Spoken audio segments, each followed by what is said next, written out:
President Cyril Ramaphosa expected today to visit the small mining town of Jagersfontein in the Free State, and of course it follows the collapse of that dam that holds mine waste water. It's understood at least one person has died, scores others injured after ensuing mudslides swept away homes, flooded roads and destroyed property. Many residents have been displaced, others are in hospital and some in a critical condition. To explain the latest, we are joined by Mr. Kopung Radikunzane, who is of course the Director General of the Free State's provincial government, who joins us now on the line. Thank you so much for your time this morning. This is an absolute disaster, is it not? Good morning and good morning to your listeners. This is really a devastating disaster, completely unexpected, but we have to ensure that the people are able to acquit themselves out of the situation with the assistance of government.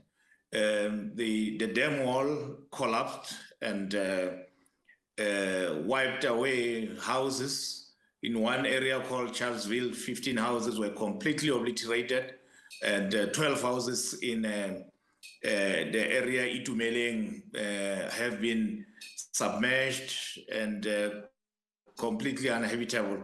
So we are facing a very serious crisis. Infrastructure, electricity, water, and telecommunication have been badly affected as we speak now. The town is dark, there's no water, and we hope this morning to ensure that we try our level best to gradually restore those services to communities. As we have indicated, one person is deceased, two are missing as of last night.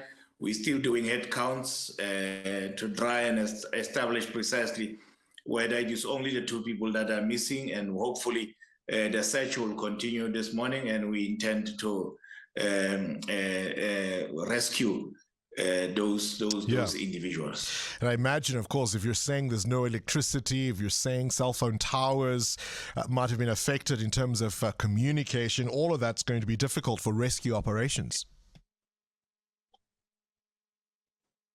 Yes, however, you would know that the rescue and search teams are able to create their own communication through their two-way radios. They yesterday put infrastructure there that is capable to ensure that at least there's linkages on their infrastructure.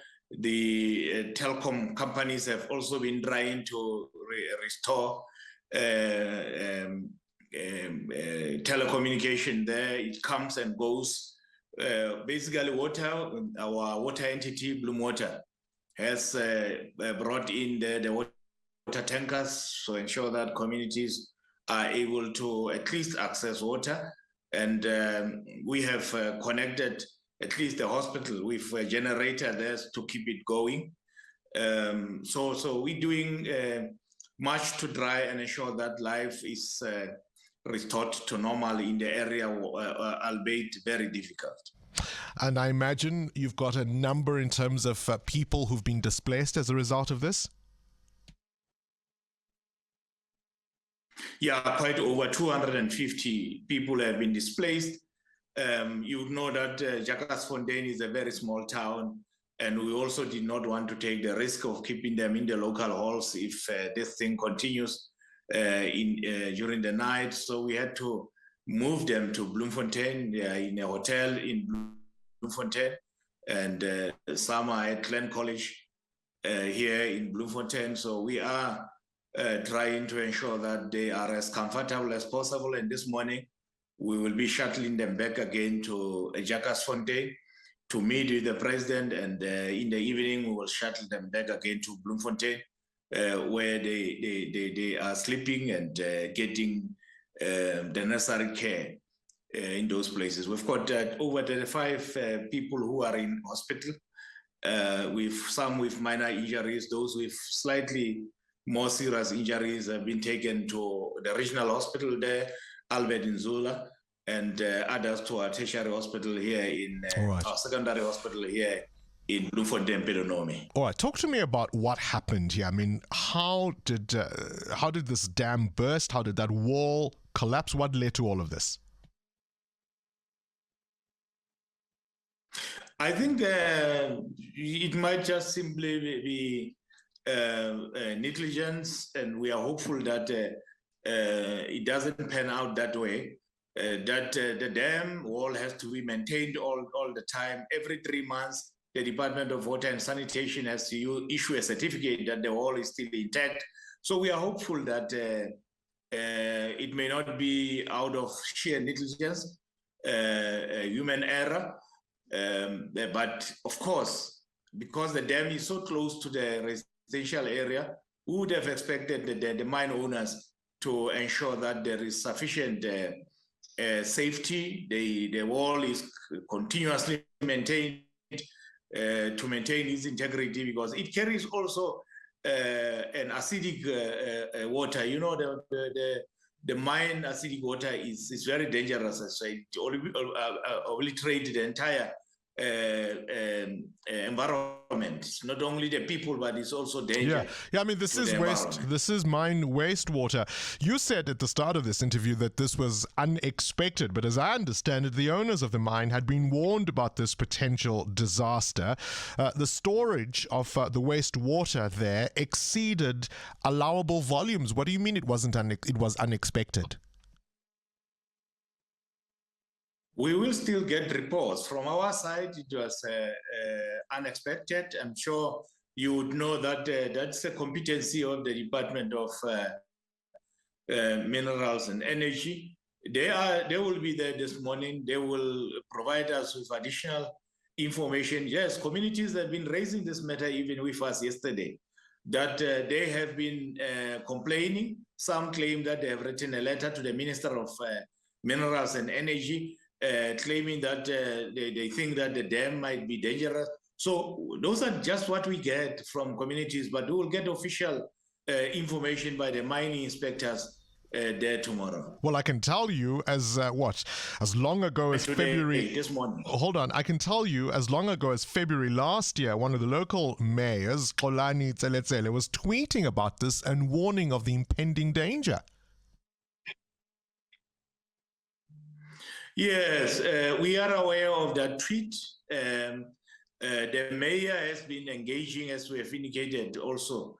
Tseletsele is the mayor of the area, has been engaging with responsible authorities. And of course, the mine owner was also engaged, who has promised that the place is becoming safe. Water Affairs has also issued some warning certificates during the course of this year, and of course this problem was attended to. So as I say, it was unexpected after the mine owners were warned to ensure that they stabilize the dam wall. Well, was there any oversight after they were warned this could happen? And you've just outlined now a number of examples where action should have been taken. Was there any oversight to make sure indeed it was? We expect that today we will get sufficient information from DMR, its officials, its inspectors, as well as the Department of Water and Sanitation, who are having oversight responsibility on that dam. Are you saying that the Premier's office, the Free State government, bears no responsibility as far as all of this is concerned? You're just passive observers of what was unfolding there? No, we are not passive observers, but the work is always done. And when we got an indication from communities, we did alert the Department of Water and Sanitation. And then what happened? And Energy. You alerted them, and then what happened? There are the people who inspect the dam, and when we get reports that the integrity of the dam wall is still stable, we do not have the expertise to contradict them in any way. So I'm sorry, I'm battling to understand why you say all of this was unexpected. The scientists were warning about the capacity of the storage.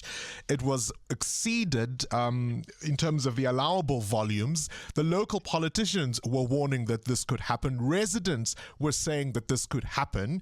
You just you forwarded some of that information and then you just waited for what?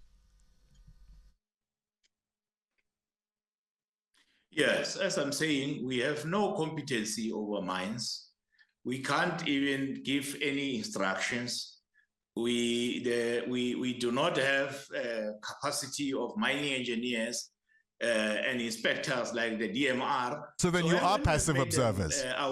So then you are passive observers. We are not passive. We raised this matter, as I've indicated. We raised it, and we expected that the relevant authorities that have competency over mines will take the necessary steps. And if they didn't?